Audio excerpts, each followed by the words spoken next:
آئے ہو جاگے جتنے بھی محبت سے آئے ہو، مجھے یہ بتاؤ، ہم ہر رکعت میں پڑھتے ہیں اہدنا الصراط المستقیم، صراط الذین انعمت علیہم، ان لوگوں کے راستے پر چلا جن پر تو نے انعام کیا۔ تو یہ منعم علیہم کون ہیں؟ جن پر انعام ہوا وہ انبیاء ہیں، وہ صدیقین ہیں، وہ شہداء ہیں، وہ صالحین ہیں۔ نیچے سے چلیں تو صالحین پہلے، اوپر سے آئیں تو انبیاء پہلے۔ غوث پاک صالحین میں سے ہیں یا نہیں؟ اونچی، تو ان کے راستے پہ چلنے کی ہم کرتے ہیں دعا۔ کیا کرتے ہیں؟ دعا۔ تو اب ان کے راستے پہ چلنے کی دعا کرے تو عقیدے بھی انہی جیسے ہونے چاہیے یا نہیں؟ اونچی، میں میرے جیسے ہزار مل کے غوث پاک کی شان پوری طرح نہیں بیان کر سکتے تو رسول پاک کی شان کہاں سے بیان ہو؟ مگر آج چھوٹی چھوٹی باتوں پر سنیوں کو لڑایا جا رہا ہے۔ جب غوث پاک ہمارے لیے مرجع ہیں تو پھر ہمیں ان کا دامن مضبوطی سے تھامنا چاہیے یا نہیں؟ اونچی گئی ہے، مگر ہم کیا کر رہے ہیں؟ ہمارا کیا حال ہے؟ ہم گروہ در گروہ، ہر مولوی کا الگ گروہ، ہر پیر کا الگ گروہ، نئے نئے فتوے روز آ رہے ہیں۔ اللہ نے ایک احمد رضا دیا ہے تو اس کا دامن کیوں چھوڑ رہے ہو؟ جب وہ ملے ہیں، اتنے اچھے عالم مل گئے، ان پر سب جمع ہو گئے، آج ان کا دامن کیوں چھوڑنا چاہتے ہو؟ انہوں نے ہماری ترجمانی کی، دور غلامی میں ہمارے ایمان کی حفاظت کی۔ آج اگر ہم ان کا دامن چھوڑ دیں گے تو بتاؤ پھر کسی طرف کے رہیں گے؟ ہر طرف سے الگ الگ بولی آئے گی۔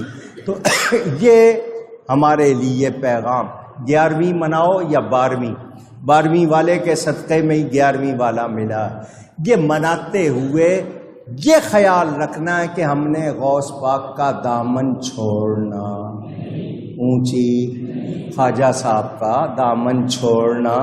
وہ ائمہ شریعت ہوں، ائمہ طریقت کے امام ہوں، شریعت کے امام ہوں، جو مسلمہ ہیں، سچے ہیں، وہ ہمارے محسن ہیں، ان کی نسبت یہاں بھی کام آئے گی، وہاں بھی۔ تو اب ان کا دامن جو چھوڑے گا تو وہ شیطان کا شکار ہوگا۔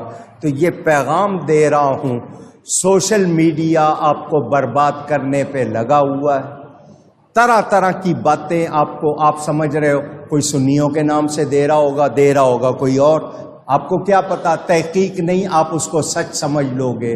تو اپنے سچے علماء سے وابستہ رہو، سنی علماء کی کتابیں پڑھو، ادھر ادھر بھٹکنے کی ضرورت۔ ہم صحابہ کے بھی غلام، ہم اہل بیت کے بھی، ہم نے دونوں میں سے کسی ایک کو بھی چھوڑنا، اور جو ان کی سچی تعریف ہے وہ ماننی ہے، جو سچی تعریف نہیں ہے وہ ہم مان سکتے نہیں۔ ان کی سچی تعریف ہم کریں کیا، وہ اتنی شان والے ہیں، ان کا درجہ مرتبہ کتنا۔ تو یہ پیغام دے رہا ہوں آپ کو، کوشش کیجئے گا۔ سیدنا غوث اعظم رضی اللہ تعالی عنہ، میں نے آپ کو ان کی کرامات بھی بہت سنائی ہوئی ہے، 12 سال کی ڈوبی برات ترانے والا واقعہ بھی پورا سنایا ہوا ہے۔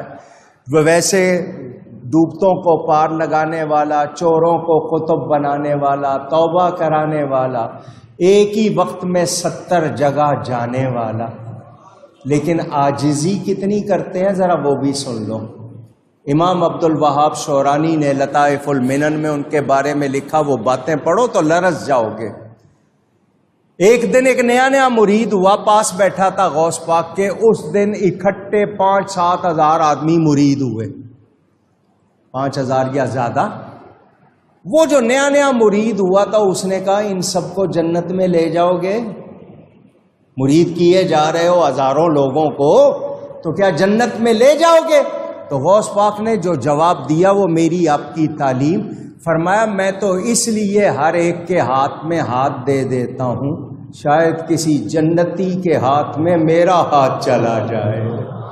یہ عاجزی، ولیوں کے سردار، ماں کے پیٹ سے ولی پیدا ہوئے، اس کے باوجود یہ شان ہے ان کی، اور ہماری تو اکڑ ہی ختم نہیں ہوتی۔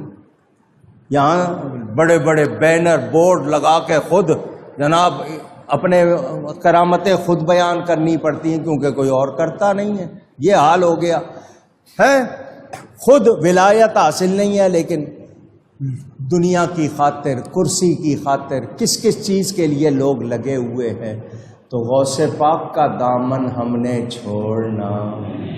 اور انہوں نے ایک خوشخبری سنا دی کہ میرا مرید بغیر توبہ کے نہیں مرے گا.